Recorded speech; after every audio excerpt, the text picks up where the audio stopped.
नमस्कार, AB star news देख रहे हैं आप और उत्तराखंड की खबरों के खास बुलेटिन हमारी देवभूमि लेकर हाजिर हूं मैं आपके साथ सोहन सिंह।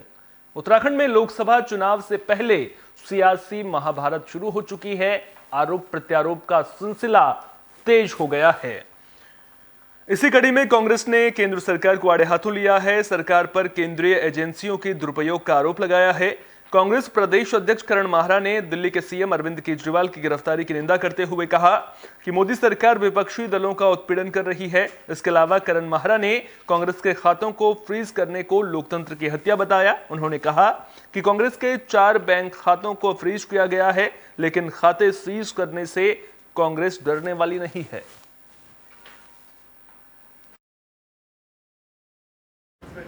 देखिए, बीजेपी की सरकार लगातार लोकतंत्र की हत्या कर रही है। भारत की जो पहचान है एक डेमोक्रेसी के लिए और अच्छे लोकतंत्र के लिए भारत पूरे विश्व में जाना जाता है, उस पर बीजेपी ने आक्रमण किया है। ईडी, सीबीआई और इनकम टैक्स के माध्यम से विपक्षी दल के नेताओं को धमकाने तक ये थे। कल जिस तरीके से दिल्ली के मुख्यमंत्री अरविंद केजरीवाल की गिरफ्तारी हुई है, वो उसमें एक और स्टेप है। और साथ में कांग्रेस के 14,40,000 के एक मामले में, जिसमें रिटर्न भरने में केवल 30-40 दिन की देरी हुई, 10,000, 20,000, 1 लाख रुपए तक भी अगर कहीं कोई पेनल्टी लगती समझा जा सकता था, लेकिन 14,40,000 के केस में 215 करोड़ रुपए की 215 करोड़ रुपए के आसपास की जो है रिकवरी की गई है, जिसमें से 115 करोड़ रुपए ट्रांसफ़र भी कर लिए गए। और कांग्रेस के 4 जो खाते अलग अलग बैंकों में उनको सीज किया गया है। ये कांग्रेस पार्टी को, जो मुख्य विपक्षी दल है, उसको चुनाव में लड़ने से रोकने की एक बीजेपी की नाकाम कोशिश है और हम इसकी निंदा करते हैं। बीजेपी विपक्ष के संग ऐसा व्यवहार कर रही है कि जैसे वो युद्ध में कहीं जा रही हो, और मुझे लगता है बीजेपी के हताशा को झलकाता है, बीजेपी की निराशा को झलकाता है। और बीजेपी को लगता है कि 10 साल के इनके कुशासन के बाद अगर सत्ता परिवर्तन होगा तो बीजेपी के कई बड़े नेता जेलों की सलाखों के पीछे होंगे। देखिए, बीजेपी लोकसभा चुनाव को लेकर नामांकन का दौर शुरू हो चुका है। आपको बता दें कि अल्मोड़ा से बीजेपी के उम्मीदवार अजय टम्टा ने भी नामांकन दाखिल कर दिया है। इस दौरान उनके साथ प्रदेश अध्यक्ष महेंद्र भट्ट, कैबिनेट मंत्री रेखा आर्य, विधायक प्रमोद नैनवाल समेत पार्टी के कई नेता मौजूद रहे। बता दें कि नामांकन दाखिल करने से पहले अजय टम्टा ने सुबह चुतई मंदिर में पूजा अर्चना की, साथ ही अल्मोड़ा बाजार में लोगों के बीच जनसंपर्क भी किया। उनके नामांकन के दौरान बड़ी संख्या में कार्यकर्ता अल्मोड़ा पहुंचे थे।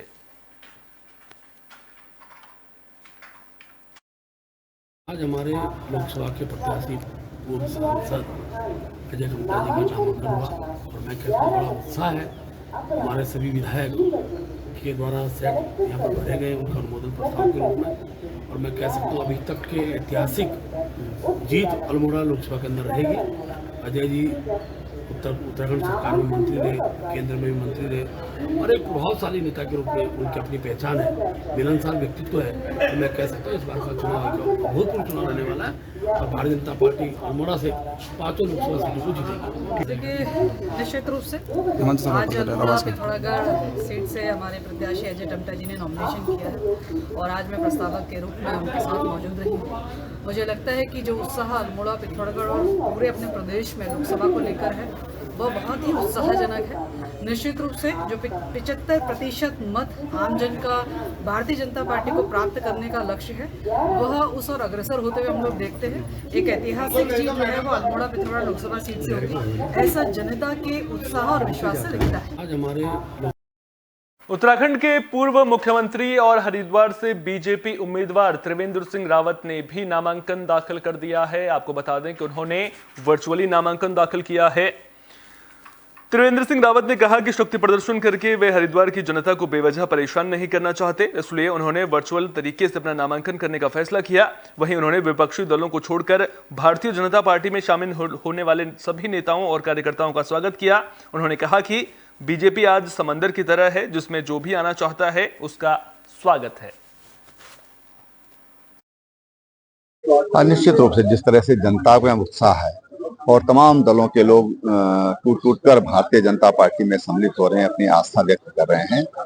तो उससे साफ लगता है कि इस बार जो हमारी जीत होगी वो बहुत जबरदस्त जीत होगी, रिकॉर्ड तोड़ेगी भारतीय जनता पार्टी, अपने ही जीतने के। सर, नामांकन प्रक्रिया में कोशिश रहती है कि जनता को कम से कम परेशानी हो।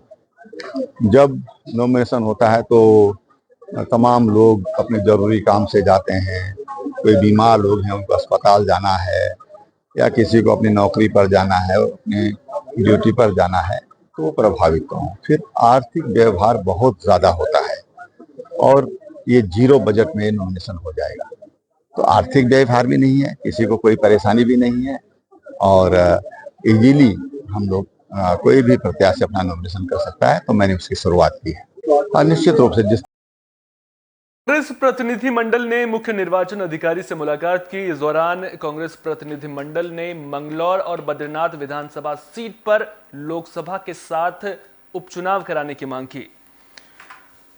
कांग्रेस प्रतिनिधिमंडल ने कहा कि मंगलौर में चुनाव संविधान के तहत 6 महीने में होने थे, लेकिन किसी वजह से मंगलौर उपचुनाव इस चुनाव प्रक्रिया में शामिल नहीं किए गए। कांग्रेस ने मांग की कि मंगलौर और बद्रीनाथ उपचुनाव पहले या दूसरे फेज में कराए जाएं। देखिए, मंगलौर में उपचुनाव प्रस्तावित था 30 अक्टूबर को। वहाँ के जो प्रत्याशी रहे थे उस समय के जो निर्वाचित विधायक थे सरबत करीम अंसारी जी का इंतकाल होने के बाद, और उसकी ड्यू डेट बैठी है 6 महीने के अंदर संविधान के तहत चुनाव हो जाना चाहिए, लेकिन किसी कारणवश वो उसमें सम्मिलित नहीं हो पाया जो वर्तमान चुनाव प्रक्रिया चल रही है।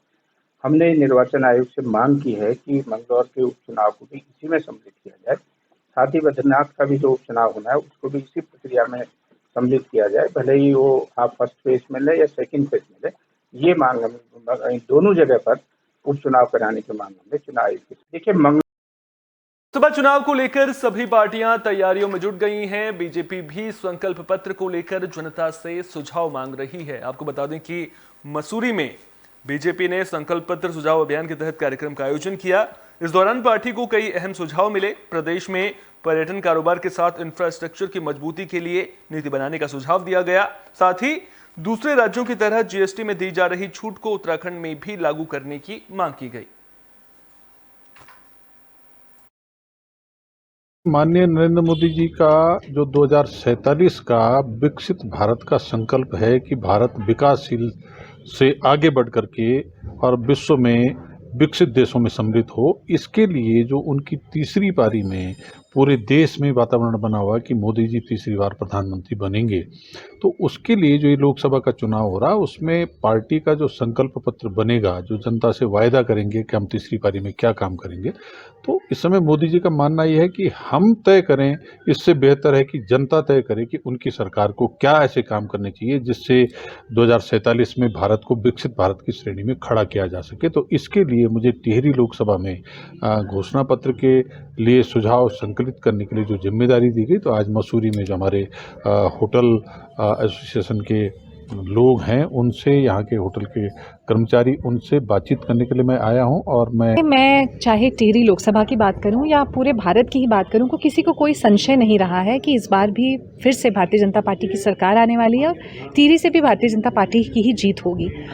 लेकिन आप देखेंगे कि भारतीय जनता पार्टी के किसी भी कार्यकर्ता में, हमारे संगठन में कहीं पर भी आपको कोई आलस्य नहीं दिखेगा, कोई अहंकार नहीं दिखेगा। आज भी हम चुनाव वैसे ही लड़ रहे हैं जैसे हम कोई भी चुनाव लड़ते हैं, और इसी क्रम में जो लोगों के सुझाव हैं, विभिन्न वर्गों की जो आकांक्षाएं हैं, इच्छाएं हैं, उनको अपने संकल्प पत्र में सम्मिलित करने का प्रयास भारतीय जनता पार्टी हमेशा करती है चुनाव से पहले, और अलग अलग वर्गों के साथ बैठने का कार्यक्रम। और आज मसूरी में जिस तरीके से हमारे जो व्यापारी बंधु हैं, जो हमारे होटल एसोसिएशन के सारे सम्मानित सदस्य हैं, उनके साथ आज एक चर्चा का कार्यक्रम यहाँ रखा गया, क्योंकि यही कारण है, यही प्रक्रियाएं हैं जो भारतीय जनता पार्टी को औरों से अलग बनाती है, और यही कारण है कि लोगों के बीच में रहते हैं, उनकी बात सुनते हैं और नीति का निर्माण भी इन्हीं आधार पर करते हैं। यही कारण है कि आज भारतीय जनता पार्टी विश्व की सबसे बड़ी पार्टी है, और आज बात ये नहीं हो रही है कि सरकार किसकी बनेगी, केवल बात ये हो रही है कि 370 पार होगा या 400 पार होगा। माननीय नरेंद्र में लोकसभा चुनाव को लेकर पुलिस प्रशासन मुस्तैद नजर आ रहा है। एसपी के निर्देश पर मंगलौर पुलिस ने भी तैयारियां तेज कर दी हैं।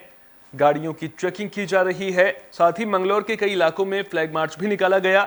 इस दौरान पुलिस ने संवेदनशील और अति संवेदनशील गांवों का दौरा किया। साथ ही चुनाव के दौरान शांति बनाए रखने की भी अपील की।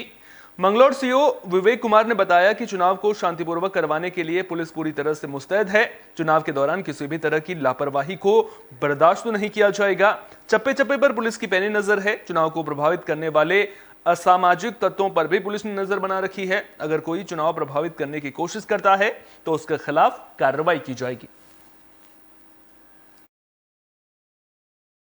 वो छीमा क्षेत्र है हमारे, वहाँ पे लगातार राउंड द क्लॉक जो है हमारी स्टैटिक सर्विलेंस टीम उसमें लगातार चेकिंग करती है। इसके साथ साथ जो हमारी फ्लाइंग स्क्वाड टीम है वो भी लगातार सूचना आने पर जो है छापेमारी करती है और इस संबंध में लगातार कार्रवाई अवैध शराब, कच्ची शराब और एनडीपीएस के मामले और बाकी और भी कोई सूचना अगर मिल रही है उस पर लगातार टीमें जा रही हैं, कार्रवाई कर रही हैं। विधानसभावार टीमें बनी हैं जिसमें 6 टीमें, जिसमें 3 स्टैटिक सर्विलेंस, 3 एफएसटी बनी हैं और उसके साथ साथ में वीएसटी और बाकी टीमें बनी हैं जिसमें वीडियो सर्विलेंस टीम भी है।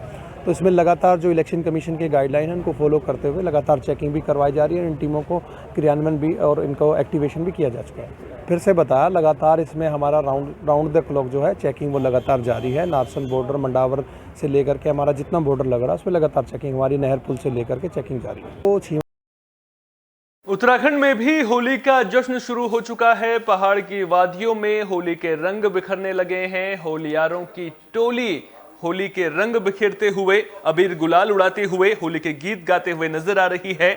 इसी कड़ी में होलियारों की टोली पौड़ी में पावर ब्लॉक के जवाड़ी गांव पहुंची। शहर के मेन बाजारों में घूमते होलियारों ने ढोलक, चिमटा, खंजरी और अन्य वाद्य यंत्रों के साथ होली के गीत गाए। जो भी होलियारों की टोली को रास्ते में मिल रहा था उसे रंग का टीका लगाकर भाईचारे का संदेश दिया गया। बता दें कि होलियारों की टोली हर साल होली पर पौड़ी मुख्यालय पहुंचती है। इस दौरान होली के रंगों की छटा देखते ही बनती है। तो तस्वीरों के जरिए भी आप देख सकते हैं किस तरह से होलियारों की ये टोली शहर शहर भ्रमण करती हुई नजर आ रही है। होली के गीतों का गायन किया जा रहा है, वाद्य यंत्रों के साथ में नृत्य करते हुए होलियार नजर आ रहे हैं। तो कुल मिलाकर देखा जाए तो उत्तराखंड के पहाड़ों में भी होली का जश्न खूब देखने को मिल रहा है। सर हमारा हम पौड़ी गढ़वाल जवाड़ी गांव से आते हैं, पौड़ी गढ़वाल के, और हम हर साल यहाँ पौड़ी में होली खेलने आते हैं। और हमारा उद्देश्य यही होता है कि हमारे जो पुराने रीतियों से ये सब क्या बोलते हैं, होली मनाने का जो तरीका है, रिवाज है, उसे हम हमेशा जागृत रखें। माता कि मैं हूँ पौड़ी गढ़वाल उत्तराखंड से और पावल जिले से बोल रहा हूँ। हम होली खेलने आते हैं पौड़ी गढ़वाल में। ये एक साल में एक बार खुल आता है। हम बड़े प्यार से, बड़े अच्छे से खेलना चाहते हैं। सर हमारा हम लेकर पुलिस प्रशासन भी एक्टिव नजर आ रहा है। पुलिस ने साफ कर दिया है कि होली के रंग में खलल को बिल्कुल भी बर्दाश्त नहीं किया जाएगा। पौड़ी के नए एसएसपी लोकेश्वर सिंह ने होली की तैयारियों को लेकर जानकारी दी। उन्होंने बताया कि संवेदनशील और अति संवेदनशील इलाकों में अतिरिक्त पुलिस फोर्स की तैनाती की जा रही है। साथ ही पुलिस ऐसे इलाकों में बैठक भी कर रही है ताकि रंगों का ये त्योहार लोग शांतिपूर्वक मना सकें। नए एसएसपी ने कहा कि होली के त्योहार में खलल डालने वालों को बख्शा नहीं जाएगा, उनके खिलाफ कड़ी कार्रवाई की जाएगी। होली पर्व में जो हमारी सेंसिटिव एरियाज़ रहते हैं, जहाँ पे थोड़ा सा लॉ एंड ऑर्डर की सिचुएशन हो सकती है, ऐसे एरियाज़ को जो है हम लोग क्योंकि ऑलरेडी आइडेंटिफाइड हैं वो एरियाज़, ऐसे एरियाज़ में डिप्लॉयमेंट हम लोग बढ़ाते हैं। और होली पर्व से पहले जितने भी हमारे जो स्टेक होल्डर्स होते हैं उनके साथ बैठकें भी होती हैं। वो होली के पर्व से लगभग 2 दिन पहले हम लोग मीटिंग्स करेंगे और जो हमारे सेंसिटिव एरियाज़ हैं वहाँ पे हम डिप्लॉयमेंट बढ़ाएंगे। होली पर्व में उत्तराखंड के कई इलाके ऐसे हैं जहां गर्मियां शुरू होते ही पेयजल की किल्लत शुरू हो जाती है। हल्द्वानी में पेयजल की किल्लत को दूर करने के लिए पेयजल विभाग ने कमर कस ली है। दरअसल हल्द्वानी शहर को अभी 70 MLD के करीब पानी मिल रहा है, जबकि डिमांड रोजाना 80 से 82 MLD की है। पेयजल विभाग से मिली जानकारी के मुताबिक हल्द्वानी शहर के ज्यादातर हिस्सों में जल जीवन मिशन का काम मार्च महीने के आखिर तक पूरा हो जाएगा। उन क्षेत्रों के लिए अलग से चलाई जा रही पेयजल योजना शुरू हो जाएगी। पेयजल विभाग ने जल जीवन मिशन के कामों को जल्द से जल्द पूरा करने का निर्देश दिया है, क्योंकि गर्मी बढ़ने के साथ ही पेयजल की किल्लत शुरू हो सकती है। अभी जो हमारी डिमांड है वो 80 से 82 MLD के आसपास है और हमें कहीं 70 से 72 mld के आसपास पानी मिल रहा है, तो 10 mld का तो अभी डिफेक्ट है ही पानी में हमारे पास। कुछ इलाकों में क्राइसिस हो रहा है क्या अभी, जैसे गर्मी शुरू होने वाली है? जैसे गर्मी शुरू होने वाली है तो डिमांड बढ़ जाती है। डिमांड बढ़ते के साथ ही जो हमारे टैलेंट के एरियाज़ हैं उन एरियाज़ में दिक्कत चालू हो जाती है। जैसे बिठोरिया हो गया, हमारा लालडंग का एरिया हो गया। लेकिन वहाँ पर जब जल जीवन मिशन के अंतर्गत कार्य चल रहे हैं, ये कार्य जैसे ही मार्च के बाद में पूरे होंगे तो उन एरियो के लिए अलग से जो पेयजल योजनाएं हैं वो सुचारू हो जाएंगी। तो काफ़ी हद तक जो है इन गर्मियों में हमें इसका असर देखने को मिलेगा कि जिन क्षेत्रों में पानी नहीं मिलता था उन क्षेत्रों को उन योजनाओं का लाभ मिलना चालू हो जाएगा। अभी जो हमारी उत्तराखंड की खबरों के खास बुलेटिन हमारी देवभूमि में फिलहाल के लिए इतना ही। अपना बहुत बहुत ख्याल रखिए। देश और दुनिया की तमाम अहम खबरों के लिए देखते रहिए AB स्टार न्यूज़।